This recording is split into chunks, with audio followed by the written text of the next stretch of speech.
France, Universitat de Autonoma de Barcelona, Spain, dan University of Edinburgh, UK. Saat ini Kak Gavrila bekerja di the Food and Agriculture Organization of the United Nations for the Live Bird Market Surveillance Project.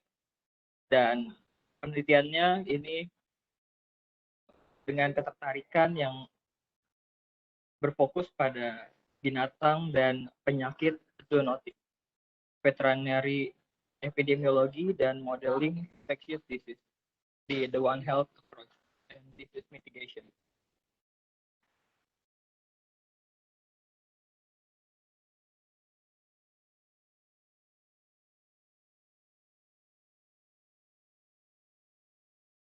Kak Gavrila, gimana kabarnya Kak? Oh,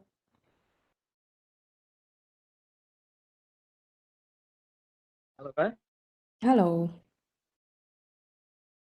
gimana Kak kabarnya Kak? Sekarang Baik, lagi di baik. mana? Sekarang domisilinya sedang ada di Vienna, di Austria. Oke. Jadi di Vienna sudah dari kapan Kak? Baru pindah Vienna bulan Januari lalu, jadi baru banget pindah di sini. Oke. Gimana nih Kak keadaan di sana? Cukup aman atau agak-agak khawatir, was-was? Aman sih kalau di sini setiap orang untuk corona ya kan maksudnya. Setiap orang sering melakukan tes sendiri, jadi up to date lah mereka kalau misalnya positif, mereka langsung di-refer ke rumah sakit terdekat. Jadi untuk kasusnya tidak melonjak ya, karena yang saya tahu yang di Indonesia sedang melonjak kan. Cuman di sini jauh lebih aman. Oke, jadi memang di sana cukup aman karena memang udah ada tracing masing-masing ya, Kak, ya. Udah ada Betul, kesadaran betul. dari sini. Oke. Jadi sebelum kita mulai perbincangan kali ini, saya akan buka sesi kali ini dengan memperkenalkan Udemy Fest ini disponsori secara penuh oleh Erasmus Students and Alumni Alliance atau ESAA dan European Union. Ini adalah salah satu acara yang diselenggarakan Erasmus yang berkaitan dengan membantu untuk mengupgrade skill di personal, karir, dan akademik. Dan pada kali ini kita kedatangan tamu Kak Gavrila yang kita untuk bahas topik yang sangat ditunggu-tunggu nih terkait dengan penulisan. Kira-kira gimana nih Kak? Mau langsung dimulai aja? Boleh, boleh. Oke, kepada Kak Gavrila dipersilakan. Halo, selamat sore semuanya. Sore waktu Indonesia ya. Nama saya Gavrila dan terima kasih untuk tim Udemy sudah mempercayakan topik ini. Topik yang ditunggu-tunggu, tapi sepertinya enggak juga. Karena mungkin salah satu bagian yang paling bosen ya, boring dan tidak menarik itu research dan study plan. Bagian menarik yang lainnya itu yang jalan-jalan atau visit tempat yang lain itu yang menarik. Cuman ini salah satu komponen penting kalau dalam skop ini adalah untuk Erasmus Mundus atau program Erasmus Mundus. Jadi menurut saya pribadi penting kalau kita punya research dan study plan sudah di planning gitu sehingga kita punya perjalanan Erasmus yang baik yang tidak terjal dan juga yang penting itu supaya kita bisa membagi waktu untuk belajar dan yang penting itu juga waktu untuk enjoy Eropa karena kan di Erasmus. Oke, next.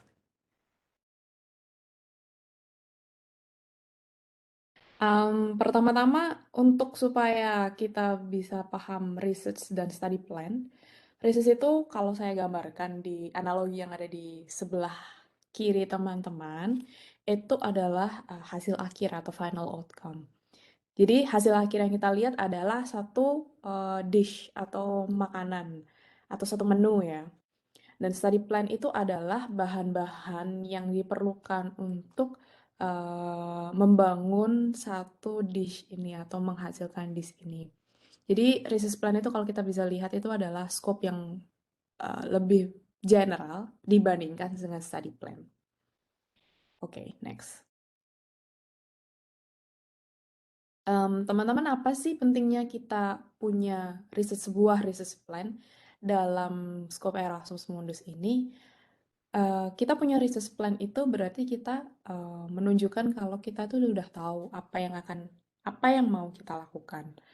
Sehingga kalau kita bisa menunjukkan apa yang mau kita lakukan kepada juri, karena kita aplikasi kita ke juri, juri tahu kalau kita sebagai kandidat itu punya rencana dalam belajar atau dalam apply program Erasmus ini. Itu menjadi nilai positif yang baik ya teman-teman kalau kita bisa showcase atau menunjukkan apa yang kita mau lakukan nantinya dalam 2 tahun ke depan kepada juri. Jadi tidak semata-mata juri akan lebih memilih orang yang punya tujuan apa yang dia mau lakukan daripada kandidat yang masih meraba-raba nih tidak tahu tujuannya apa.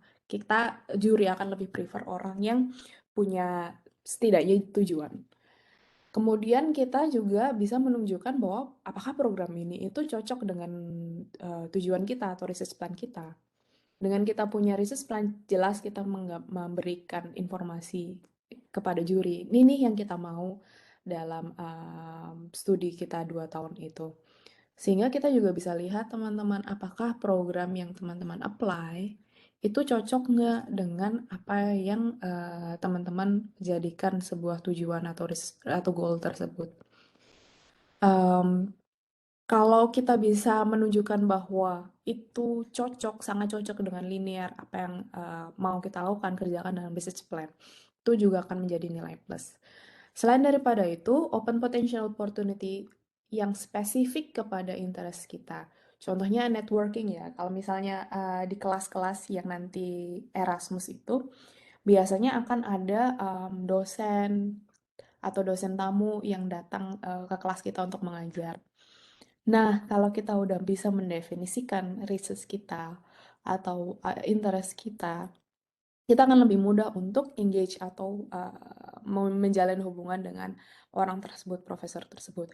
Atau yang lebih baik lagi adalah mungkin bukan profesor tersebut yang lagi ngajar datang ke kelas, tapi kita ngobrol dan ternyata beliau mengidentifikasi seseorang lainnya yang punya research interest atau field interest yang sama dengan kita, beliau bisa membantu untuk mengkoneksikan kita dengan orang tersebut. Jadi, penting juga kalau kita sudah tahu apa research plan kita, dan kita bisa mengkomunikasikannya kepada orang lain, sehingga kita bisa membentuk suatu network.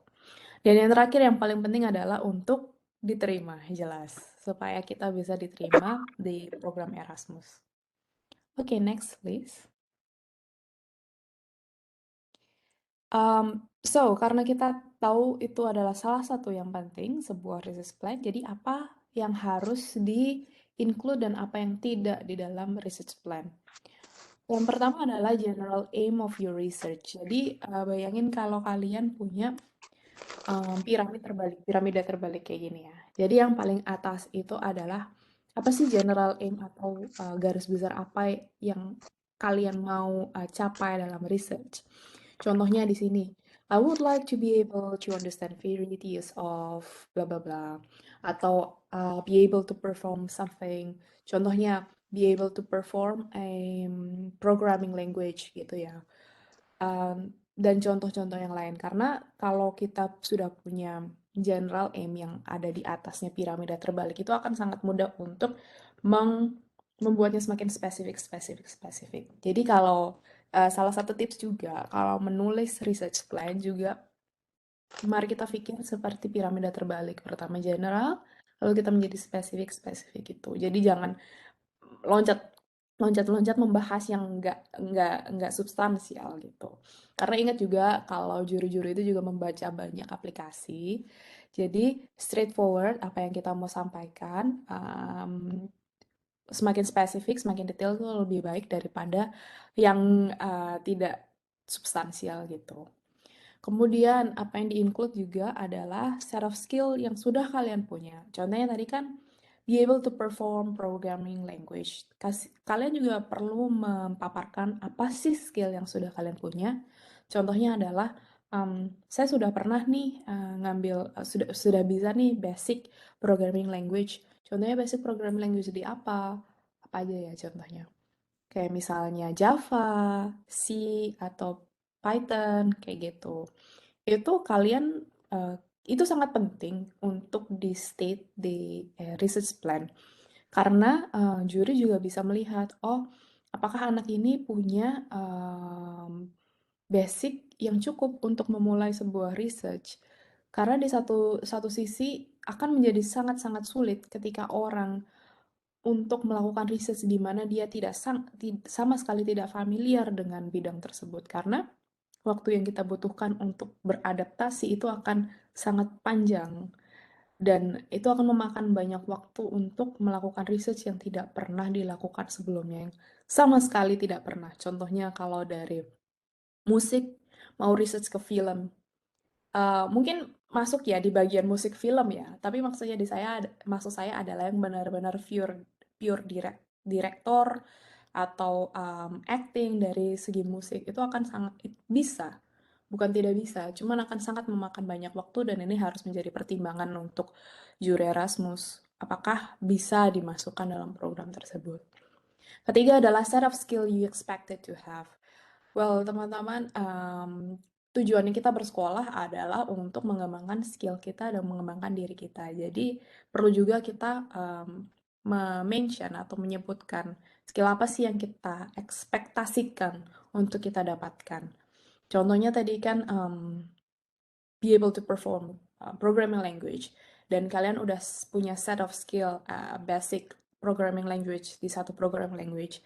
Set of skill yang kalian ekspektasikan bisa bisa dalam bentuk membangun web page atau bahkan lebih sederhana lagi adalah menjadi proficient dalam programming language itu. Itu sangat bisa karena itu sangat realistis gitu loh. Jadi buat sesuatu juga yang realistis untuk apa yang kalian ekspektasikan gitu. Oke, next.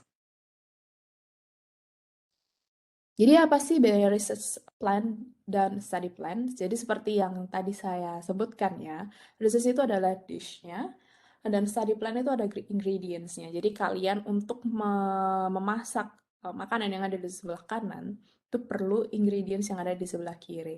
Jadi kita pergi dulu nih ke grocery store untuk beli tomat, basil, beli daging, setelah kita punya, lalu kita pergi ke dapur untuk memasaknya. Tapi tidak juga melimit diri kita sendiri untuk cuman beli 3 bahan ini.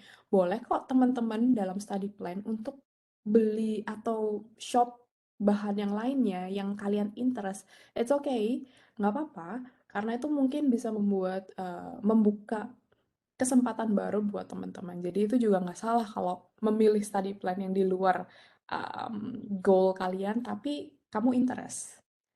Oke, next.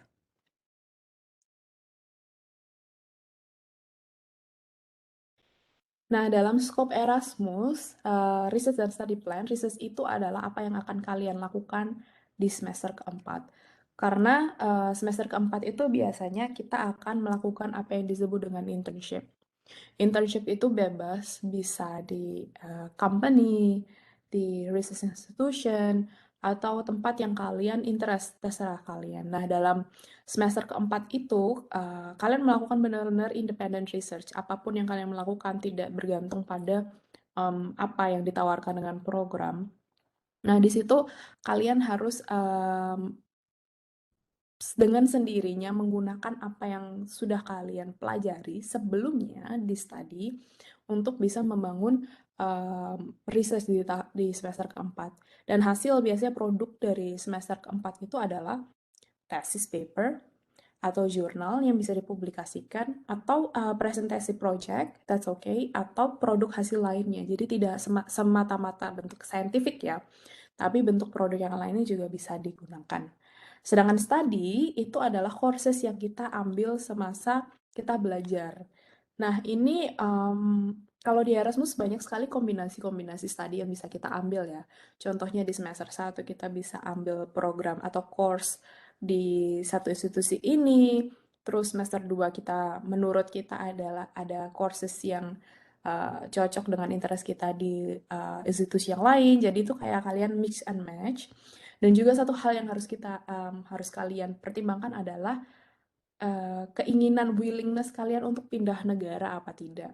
Karena biasanya course 1A dengan course B itu ada di negara yang berbeda. Jadi, apakah kalian oke untuk setiap semester pindah negara atau tipikal kalian yang ingin stay di satu tempat lebih lama daripada cuma pindah setiap semester. Itu juga harus dipertimbangkan dalam merancang study plan kalian. Alright, next. Tetapi, saran saya to keep everything open. Next.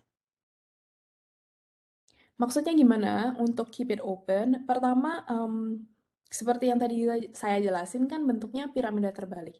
So be specific but not too specific. Contohnya adalah kalian bisa at the end of the riset kalian bisa statement bahwa saat internship, kalian ingin menghandle subset data, atau dalam project akhir kalian ingin bikin silent film gitu ya misalnya. Tapi ketika kalian terlalu spesifik, contoh yang di bawah ini, research in the role of Asian communities in German, their Instagram user in promoting gender equalities for African American, misalnya contoh gitu ya.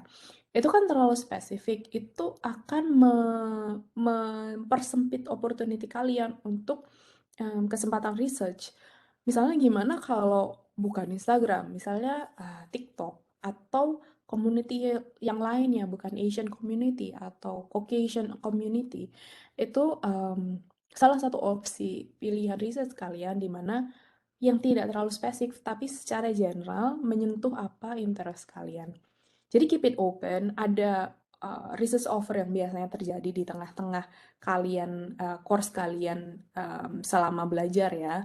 Dan kalau kalian merasa itu masih dalam scope kalian atau interest kalian, it's okay, ambil aja, karena toh di kenyataan dunia research pun, dalam berjalannya research banyak kok diversion atau ganti topik, tapi topik secara bukan topik secara general, tapi topik secara spesifiknya itu agak diverted gitu ya, agak berganti. So keep it open, jangan terlalu rigid, atau jangan terlalu kaku dengan apa yang research yang kalian plankan.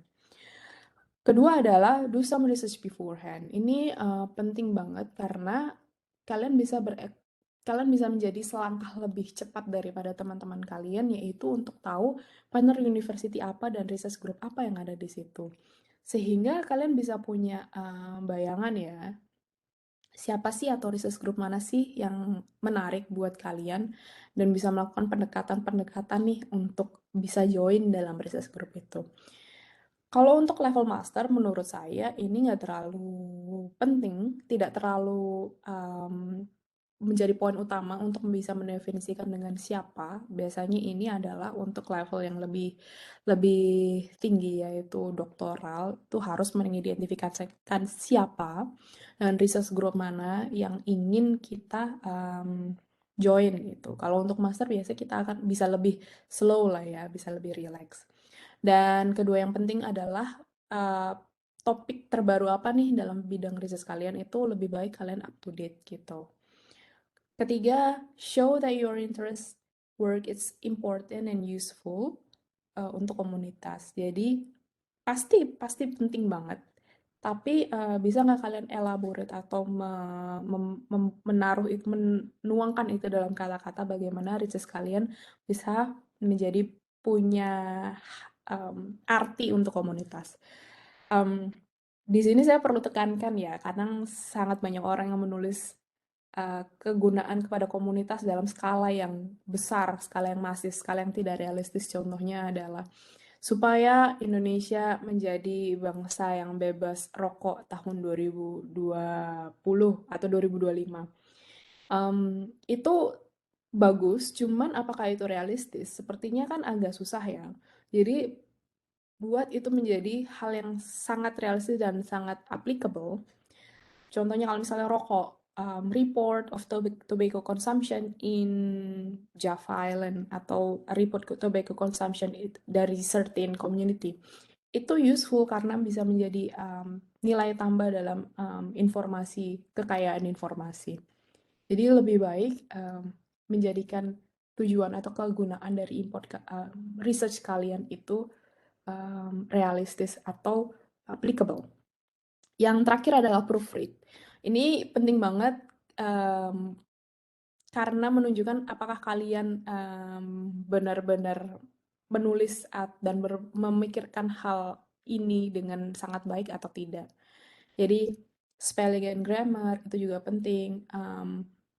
Dan proofread itu tidak hanya spelling and grammar, tapi proofread itu adalah konten juga. Apakah konten kalian tadi tidak lompat-lompat ke membahas hal yang tidak substansial atau tidak?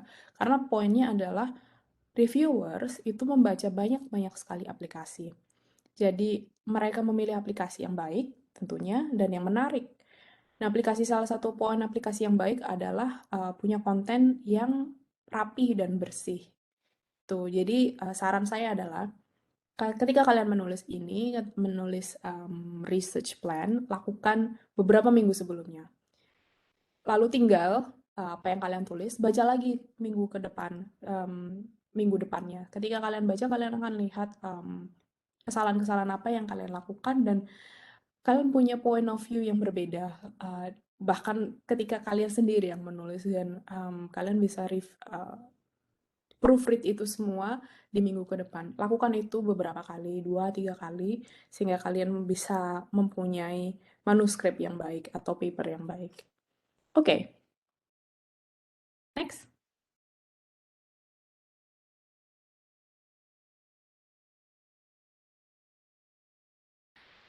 Yes, agak boring karena kalian harus read, write, reread, and rewrite. Ini adalah poin penting ya, karena membaca, tulis, dan baca lagi dan tulis lagi itu adalah poin penting dalam research paper, terutama apa yang kalian tulis, karena tulisan kalian itu orang lain yang baca, bukan kalian sendiri. Sehingga pertanyaan adalah, apakah ketika orang lain baca tulisan kalian, mereka bisa memahami apa yang kalian tulis atau apa yang kalian pikirkan? Makanya penting adalah read, write, reread, and rewrite.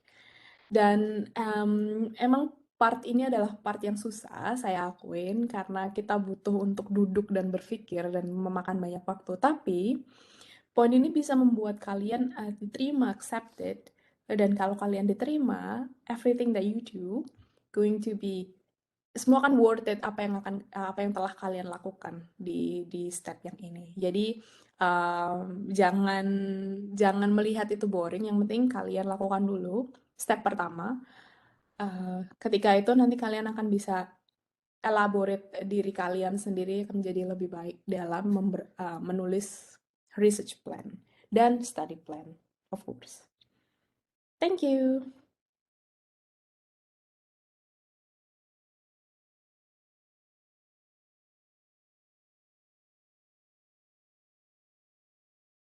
Semoga sedikit membantu ya, teman-teman. Oke, ini presentasinya jelas banget sih, Kak. Dan analoginya sangat masuk ya buat aku. Karena tadi antara Karena kamu lapar. perbandingan tadi.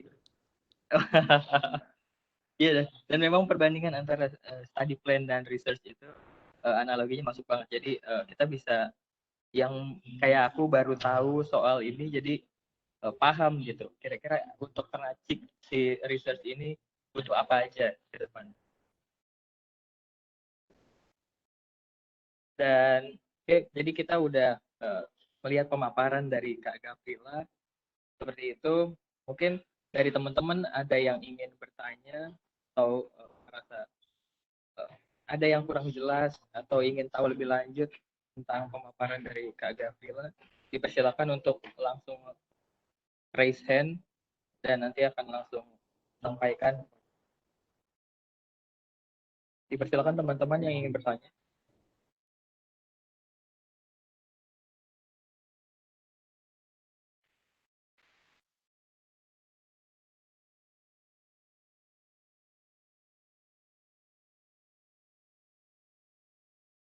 Halo Kak, halo, namaku Mutia. Halo. Aku tertarik waktu Kakak bilang ada beberapa jenis research, seperti misalnya yang research MT ya, professional MT, atau di sini juga ada yang jurnal. Em, Kebetulan di program Erasmus yang aku kemarin daftar itu juga ada berbagai macam jenis research di akhir masa studi. Aku mau tanya apa aja sih yang kakak take itu apa account ketika milih jenis research apa yang sebaiknya kita lakukan, apakah misalnya tesis aja atau jurnal? Oke, thank you buat pertanyaannya Mutia. Ini mau dijawab dulu apa gimana, MC? Ya, langsung dipersilakan untuk menjawab aja, Kak. Oke, ya bentuk research kalau tergantung kamu daftarnya apa ya. Contohnya ada yang salah satu yang menarik itu adalah Erasmus yang saya lupa namanya, tapi dia Erasmusnya filmmaker. Dia tidak ada bentuk produk tesis dan tidak ada bentuk jurnal, tapi keluarannya adalah movie produk. Dan movie-nya itu juga punya opsi, banyak sekali opsi, silent movie atau biografi dan lain-lain. Jadi balik lagi program Erasmus apa yang kamu ambil tuh. Kedua adalah kalau buat saya bisa dibagi dua, apakah itu scientific atau tidak.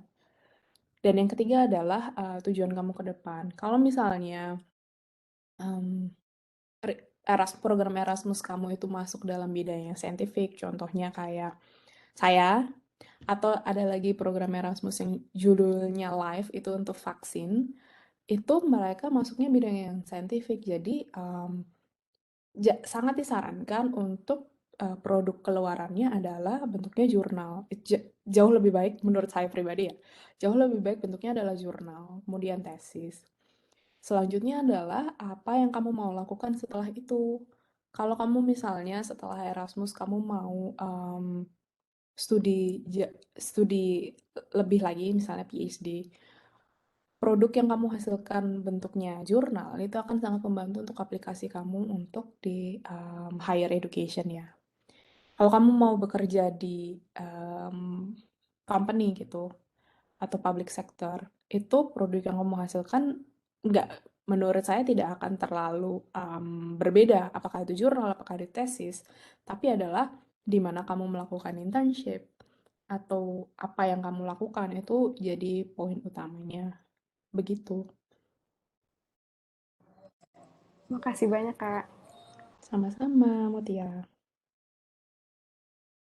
Lalu kemudian ada di kolom chat kita ada yang bertanya soal capang giring. Kira-kira batasan untuk merincikan research plan dan study plan itu sebatas apa Kak yang bisa kita buat untuk lebih detail? Karena kan kalau tadi Kakak bilang tidak tidak bisa kalau terlalu ngerucut begitu ya Kak. Sebenarnya sih, thank you Soka untuk pertanyaannya. Sebenarnya bisa, kamu sangat-sangat detail, tapi tidak disarankan. Karena itu akan mempersempit opportunity kita ya. Tapi sedetail apa itu, kalau sepengalaman saya, tidak usah terlalu detail. Karena jadi gini, kita kalau Erasmus itu penuh dengan surprise ya. Apa yang misalnya kita baca nih di websitenya itu, em, tidak tidak semata-mata itu yang akan kita apa yang kita pikirkan itu yang terjadi, first of all. Karena yang kita lihat di website Erasmus itu contohnya itu adalah garis besar atau secara general apa yang kalian akan pelajari. Jadi sedetail apa study plan itu menurut saya cukup apa yang kalian ingin pelajari. Misalnya contohnya ini ada salah satu Erasmus yang menarik ya, program Erasmus menarik itu adalah wine tourism. Jadi dalam wine tourism ini kalian mau belajar apa? kalau kalian mau mempelajari wine tourism di Perancis, wine Perancis, jadi kalian secara general aja mention kenapa kalian mau endingnya adalah research wine Perancis ya contohnya. Berarti secara general study plan-nya kalian sebutkan apa yang mereka offer di website itu. Oke, jadi lebih baik itu kalian baca dulu websitenya, lihat courses apa yang mereka offer, lalu pikirkan teman-teman itu mau research-nya tentang apa, pilih courses yang sesuai dengan research kalian. Nah, itu yang kalian tulis di surat motivation atau research paper kalian atau research plan kalian. Kalian tidak usah, menurut saya ya, kalian tidak usah terlalu mendetailkan studinya itu isinya apa. No, it's alright.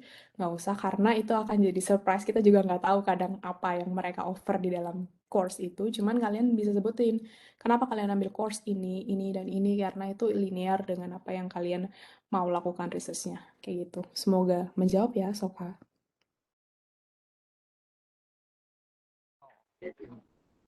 Jadi sebenarnya tetap bisa ya Kak dibuat detail, cuma tetap ada kira-kira dibuat celahnya seperti apa gitu ya Kak.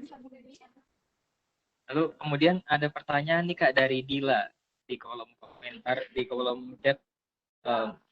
Ini sepertinya permasalahan yang banyak terjadi di mahasiswa nih ya Kak ya, terutama untuk berbagai kalangan yang sering procrastinate atau apa gitu ya.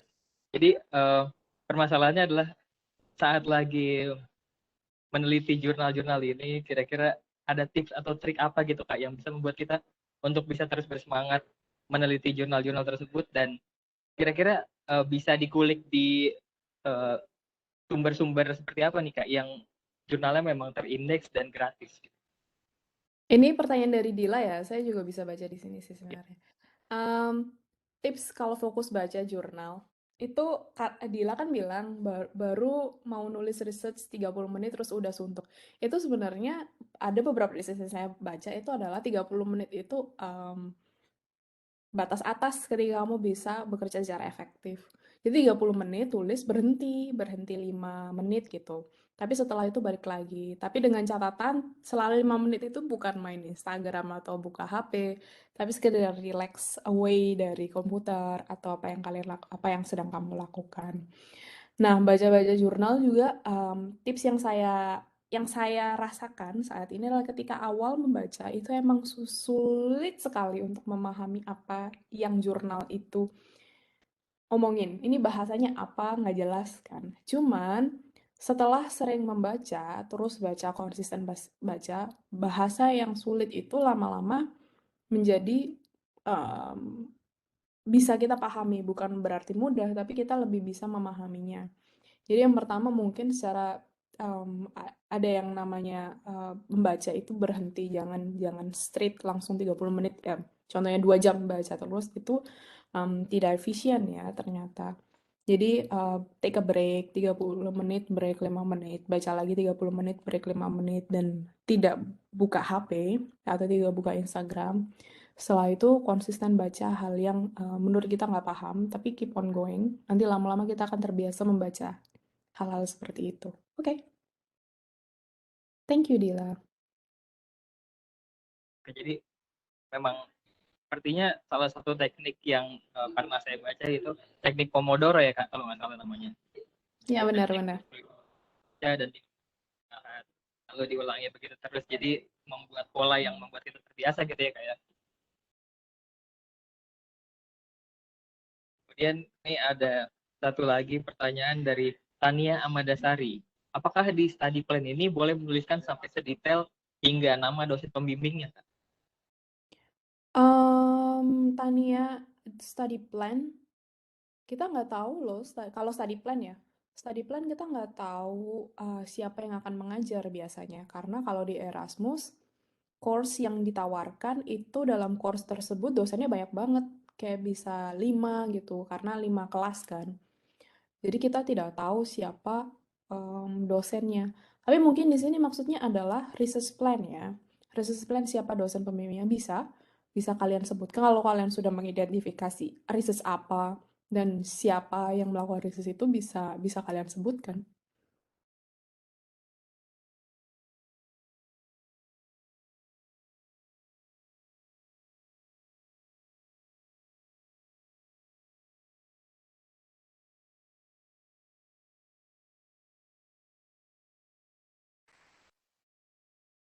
Mute Kayaknya deh. Turhaka mute ya.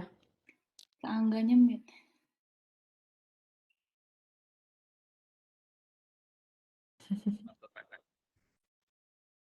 Iya, ada satu pertanyaan terkait nih Kak dari Dewi Lutfiana.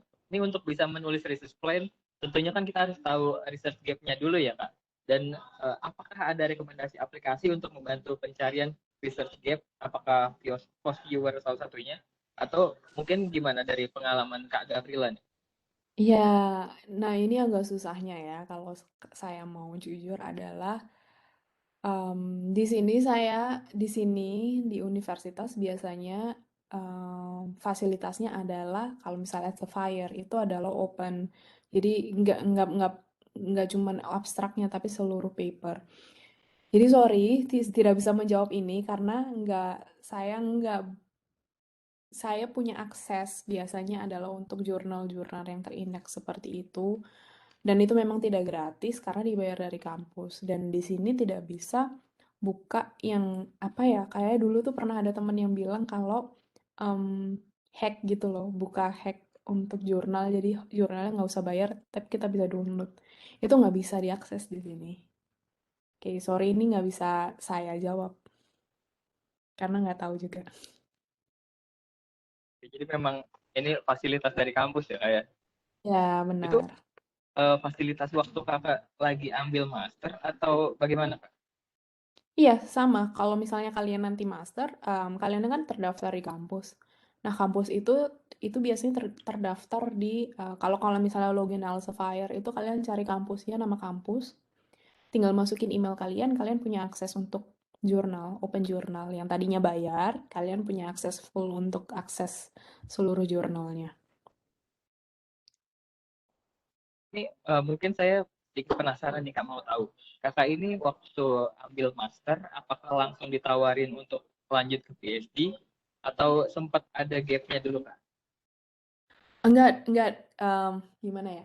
Jadi kalau PhD di sini itu adalah bentuknya kita apply job di Eropa. Di Eropa adalah bentuknya kita apply job.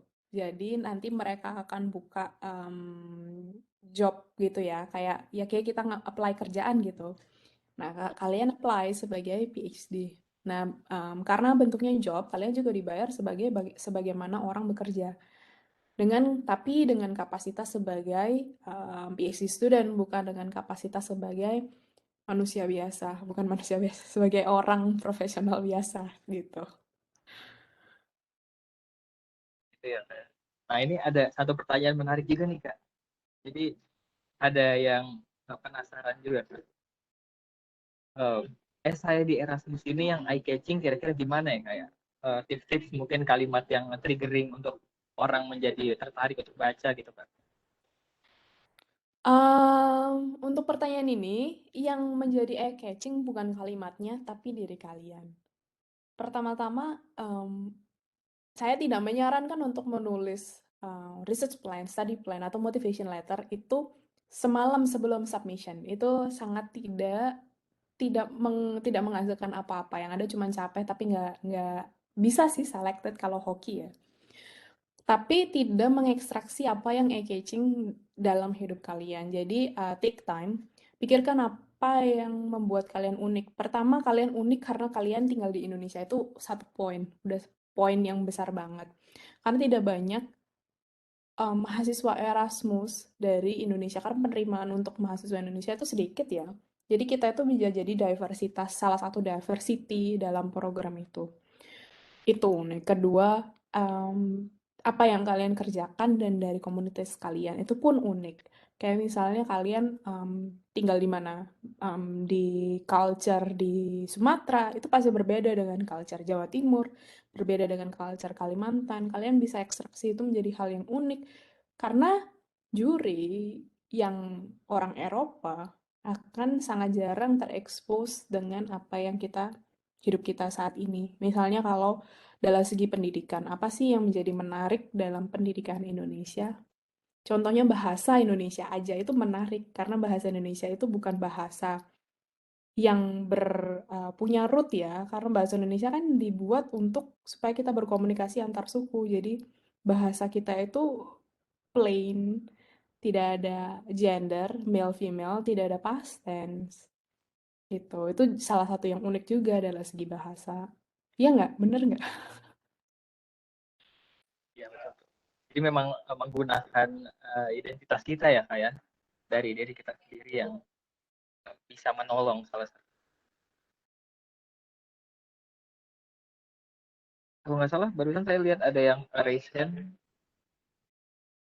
Siapa ya?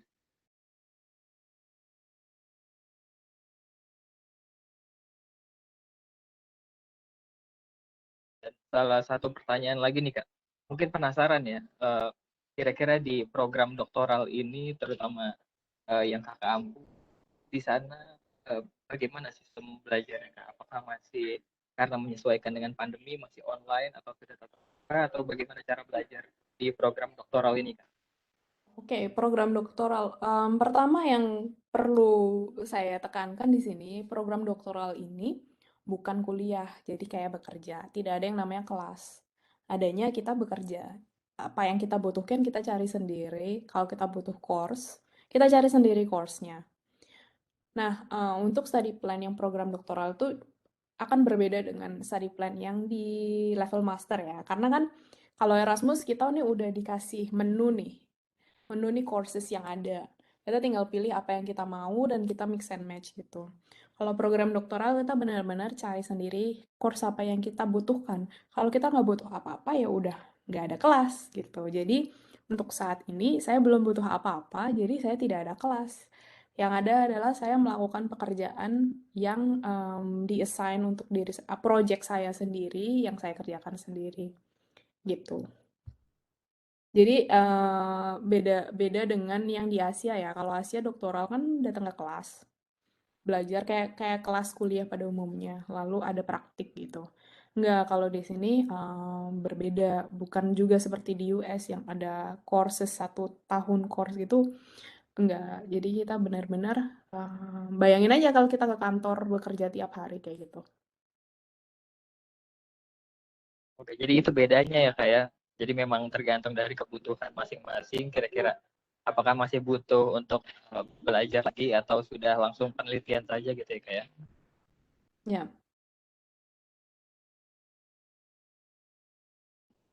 Apakah dari teman-teman ada yang ingin bertanya lagi? Kita masih punya banyak waktu untuk bertanya karena Kayak tadi ini ada yang angkat kesempatan tangan yang deh. emas nih. Tadi kayaknya saya lihat ya ada yang angkat tangan cuma Lalu menghilang.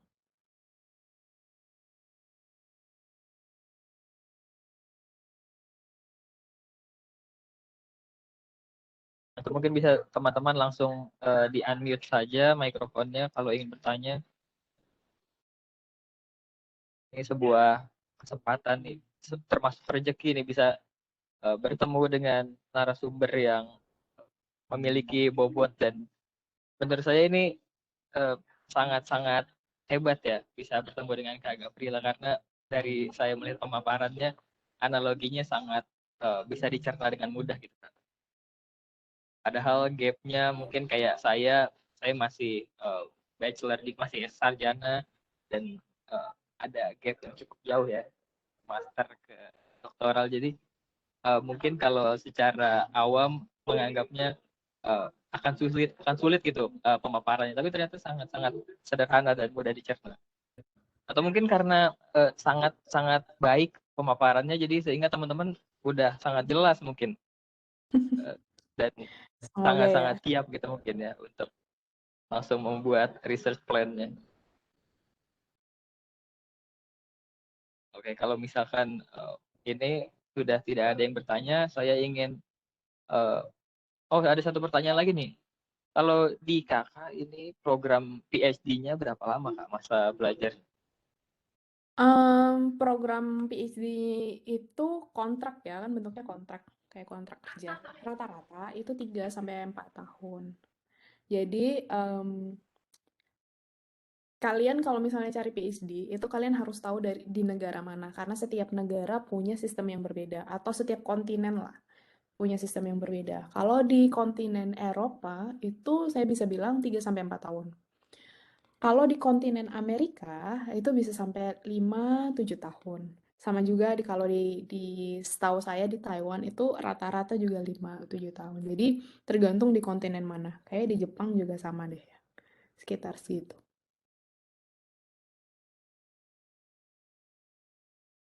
Kemudian ada pertanyaan lanjutannya nih Kak. Ternyata dia penasaran ini apa yang dilakukan Kak dengan kontrak ini. Kira-kira ada apa aja programnya dari kontrak yang selama 4 tahun itu? Oke, untuk PhD ya, kalau misalnya kontrak, itu kayak kontrak kerja teman-teman, beneran kontraknya kontrak kerja. Jadi di statementnya itu berapa jam seminggu kita bekerja, lalu salary kita berapa, lalu beban apa yang harus kita lakukan, contohnya misalnya apakah kita harus publikasi, berapa banyak publikasi yang harus kita lakukan. Lalu, apakah kita harus mengajar? Kalaupun mengajar berapa lama atau alokasi waktunya berapa yang harus kita ngajar? Case saya tidak ada ngajar ya.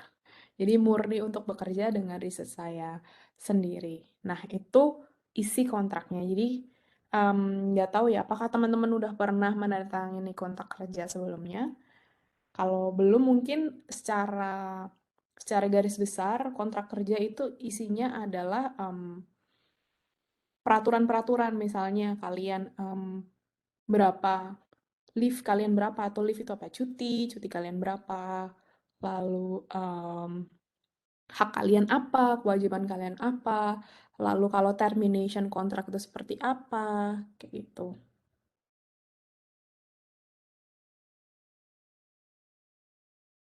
Oke, kemudian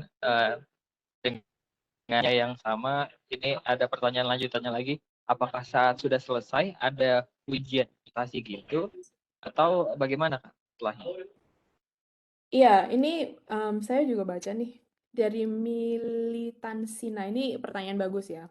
Ini kenapa malah bahas PhD ya? Nggak apa-apa deh.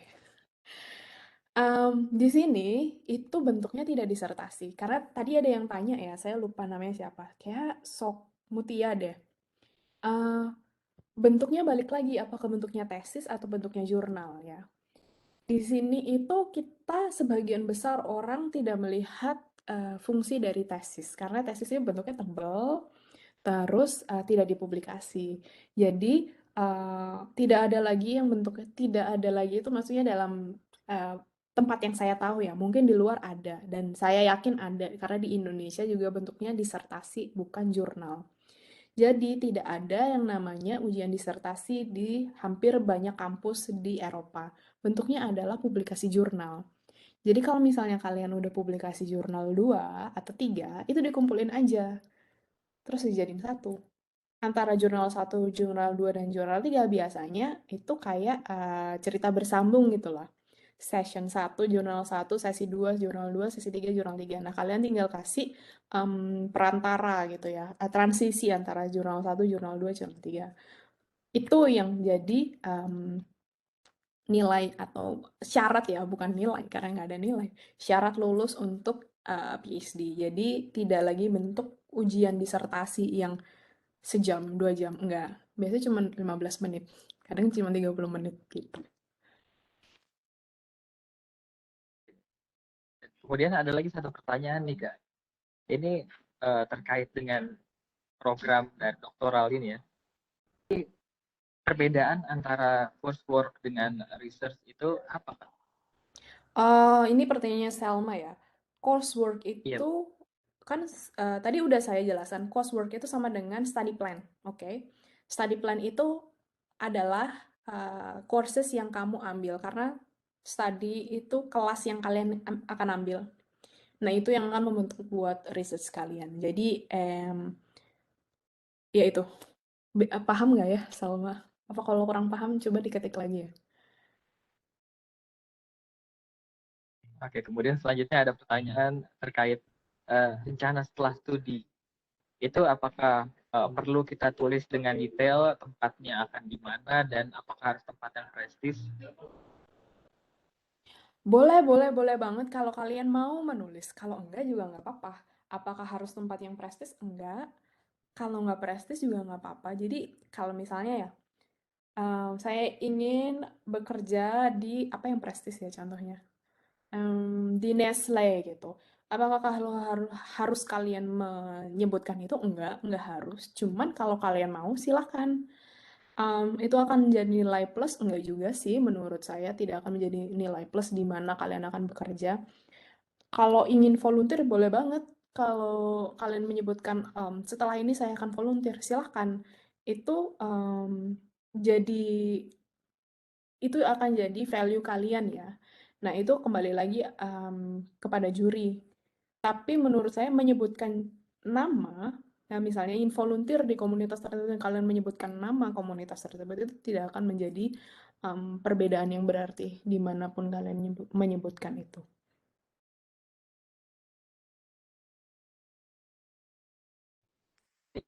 Memang semua tergantung pada keadaan juga ya Kak ya, dan dan sebagainya gitu. Kemudian ini ada yang penasaran apakah saat S3 itu Kakak masih diperkenankan untuk menjadi asisten profesor atau bagaimana Kak kira-kira? Oke. Sepertinya definisi asisten profesor itu di sini berbeda ya. Asisten profesor itu adalah seseorang, kalau di definisi yang saya pahami saat ini, di sini, asisten profesor itu adalah seseorang yang sudah punya PhD, sudah jadi postdoc beberapa kali, lalu dia apply menjadi asisten profesor yang tujuannya adalah menjadi profesor. Jadi untuk posisi saya tidak bisa jadi asisten profesor karena saya adalah PhD student yang bahkan lulus saja belum gitu. Jadi itu masih tahap yang setelah-setelahnya.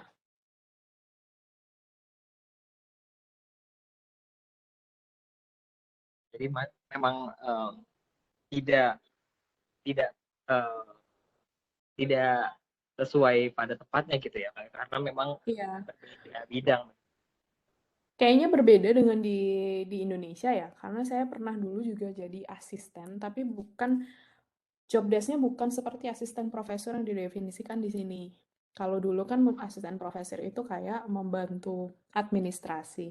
Nah, tidak ada job desk seperti itu di sini. Jadi yang kalau kalian sebagai PhD itu ya kalian tugasnya research, bukan ngebantuin hal-hal yang tidak ada hubungannya misalnya administrasi. Kalau ngajar itu namanya bukan asisten profesor deh, namanya apa ya? Asisten kelas biasanya karena ada kelas-kelas tertentu kan. Nah, itu Teaching assistant. ya ya benar ya. Hmm. Nah, itu kalian juga bukan mengasisteni ngajar, bukan, tapi kayak misalnya ada kelas tambahan atau anak-anak yang mau dapat apa ya namanya? Tambahan kelas gitu loh. Nah, itu biasanya PhD itu ngebantu di situ untuk kelas-kelas tambahan itu. Jadi bukan kelas secara general kelas gitu.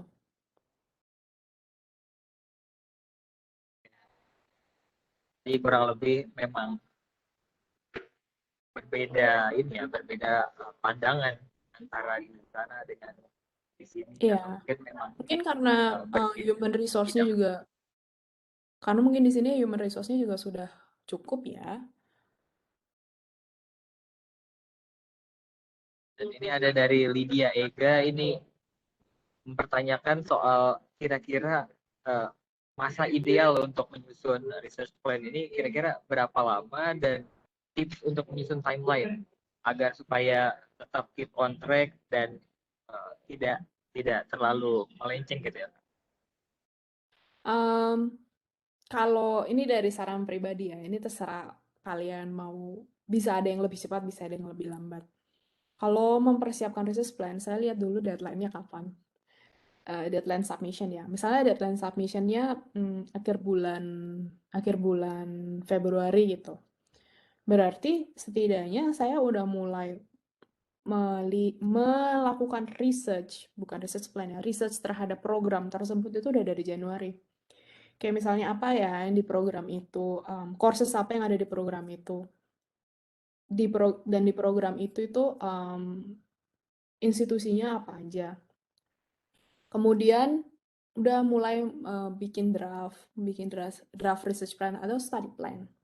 Kalau misalnya mereka tidak minta research plan, study plan kan. Bikin draft. Setelah itu seminggu kemudian review.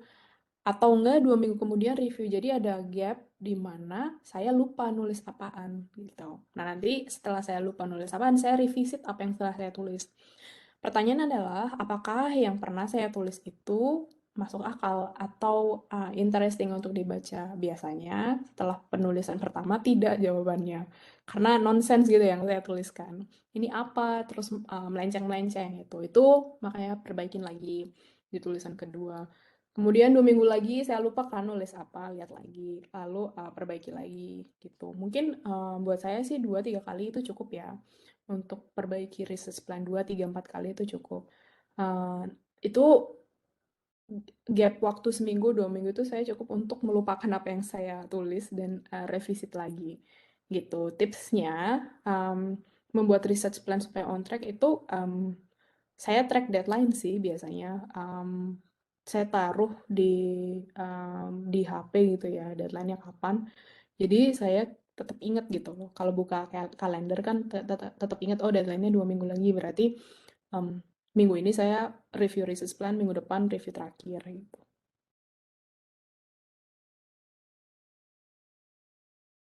Jadi memang ini kembali lagi kepada pribadi masing-masing ya kayak kira-kira Yap, cocoknya seperti apa. Kalau dari Kak Gavrila seperti itu tekniknya dan itu memang perlu dilakukan karena ya untuk memeriksa tadi ya esainya apakah kira-kira sudah benar. sesuai gitu dan untuk berprinting lagi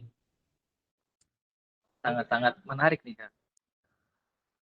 Dan ini ada satu lagi pertanyaan, kalau program master ini kan coursework gitu kan untuk mendapatkan degree-nya.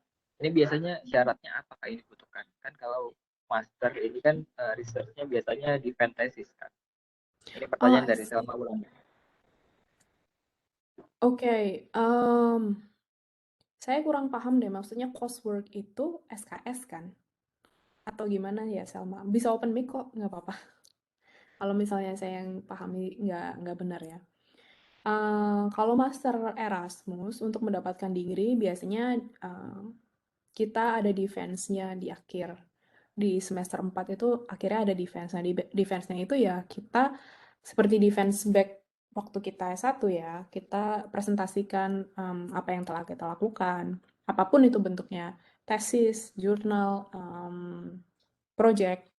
Nah, di situ nanti akan ada juri dari ada beberapa juri dari beberapa kampus yang berbeda. Itu akan review apa yang kita akan lakukan, apa yang telah kita lakukan. Contohnya metodologinya, alasan kita kenapa melakukan hal itu. Jadi lebih ke kenapa kita berpikir membuat research kita dengan cara yang seperti itu daripada menanyakan ilmu-ilmu yang ngetes ya maksudnya, daripada ngetes, tapi menanyakan bagaimana kenapa kita berpikir seperti itu. Apakah itu menjawab ya pertanyaannya, maksudnya master coursework gitu? Ya, permisi Kak.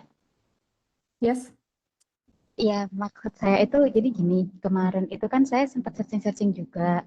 Kalau di beberapa univ itu ada master yang terbagi menjadi master yang coursework dan master yang research gitu Kak. Jadi untuk yang master coursework biasanya itu cuma 1,5 tahun gitu. Terus master research biasanya 2 tahun gitu loh Kak.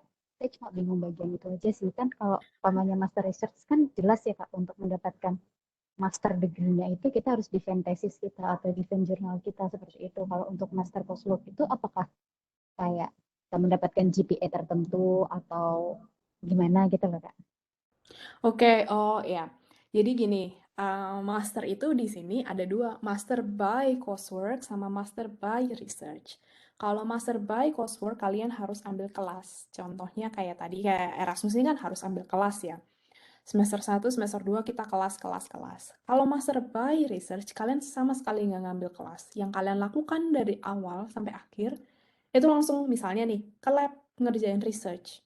Itu Master by Research. Jadi tidak ada kelas yang kalian ambil atau tidak ada mandatory kelas yang kalian ambil.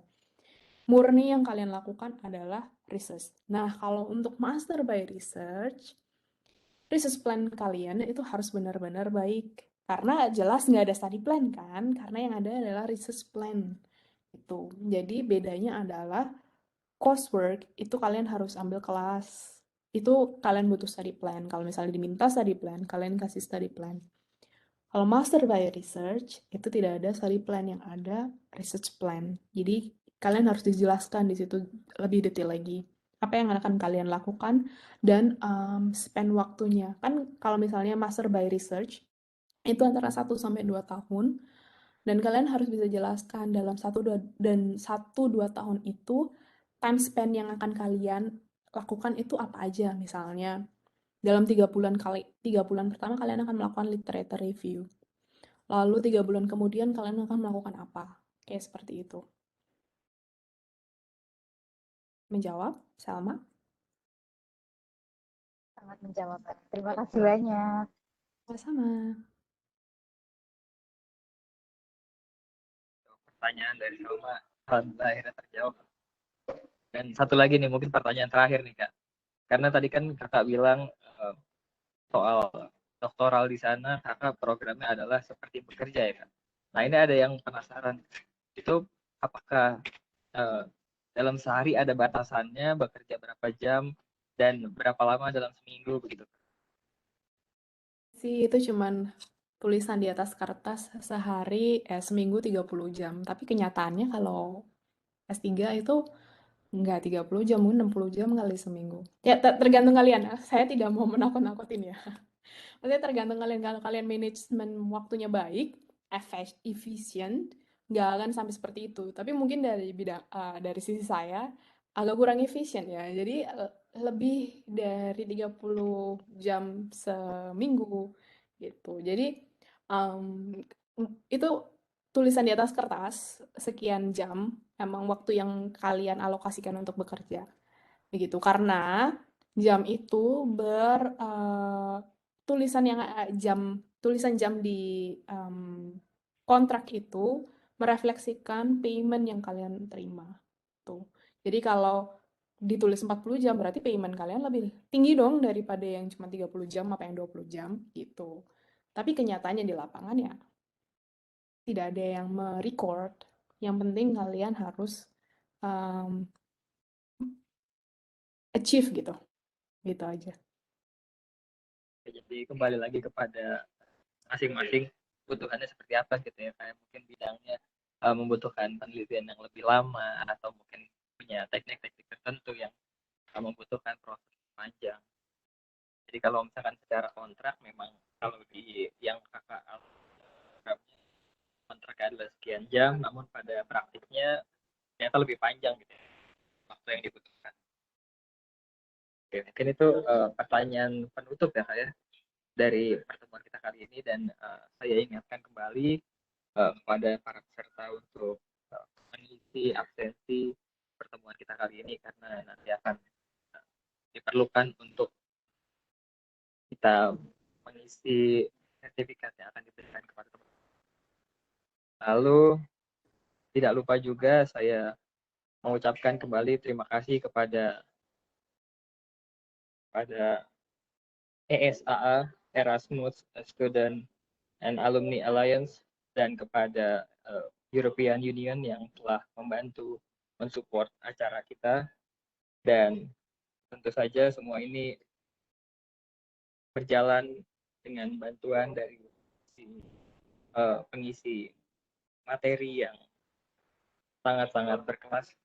Dan untuk menutup sesi kita kali ini, kita akan mengadakan foto bersama ya Kak, bersama dengan seluruh peserta, dan dipersilakan kepada seluruh peserta untuk buka kamera, menyalakan kamera sebentar. Mungkin kita akan berfoto bersama selama 2-3 menit. Dipersilakan kepada peserta untuk menyalakan kameranya.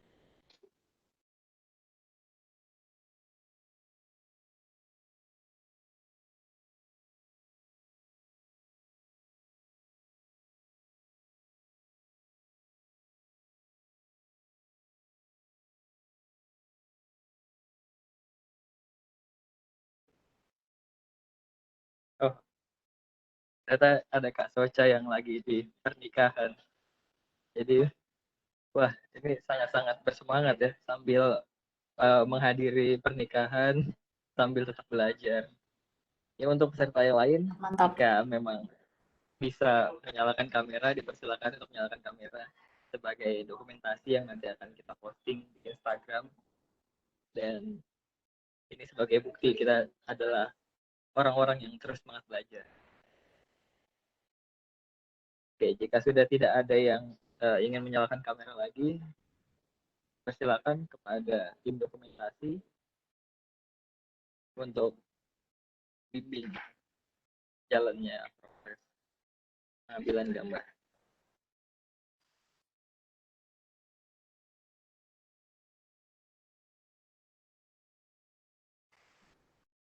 Hitung dong, Kak Angga. Gimana? Siapa yang mau ngitung? Ya, MC. Oke. Ini ada berapa halaman nih? Biar Kak Adel enak. Nah, ada berapa halaman Kak Adel? Saya hitung. Kira-kira persiapan nih. Posenya udah baik belum? Apakah mau angkat Slide. jempol atau mau senyum? Terserah. Silakan. Oke. Kita Dua slide. mulai. Ada 2 slide ya kan? Jadi kita akan mulai 3, 2.